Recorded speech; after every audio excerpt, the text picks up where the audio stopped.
Happy evening மக்களே.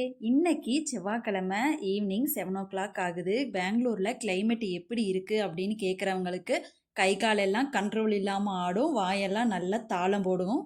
இந்த மாதிரி சூழ்நிலையில் எவ்வளோ சீக்கிரம் நம்ம நைட்டு டின்னர் வேலையை முடிச்சுட்டு சாப்பிட்டுட்டு போகிறோமோ அவ்வளோ சீக்கிரம் நம்ம ஹெல்த்துக்கு ரொம்ப நல்லது. நான் எப்போவுமே 7 o'clock போலவே டின்னர் வேலையை ஸ்டார்ட் பண்ணிடுவேன். இப்போவும் அதே மாதிரி தான் 8 o'clock டின்னர் வேலையெல்லாம் கம்ப்ளீட் பண்ணிவிட்டு பெட்டில் போய் அசம்பிள் ஆயிடுவோம், நானும் சஷ்வந்த் குட்டையும். இன்றைக்கி இந்த கிளைமேட்டுக்கு சுட சுட தக்காளி குழம்பும் அது கூட நல்ல தோசையும் ஊற்றி திருப்திகரமாக 8 o'clock டின்னர் வேலையை கம்ப்ளீட் பண்ணிவிட்டு பெட்டில் போய் அசம்பிள் ஆகிட்டோம். அதுக்கப்புறம் அவனோட ஹோம்ஒர்க்கு, அவன் கிளாஸில் நடந்தது எல்லாத்தையுமே என்கிட்ட அரைகுறையாக சொல்லுவான். எல்லாத்தையுமே கேட்டுட்டு நானும் அதுக்கு அழகாக ரிப்ளை பண்ணுவேன்.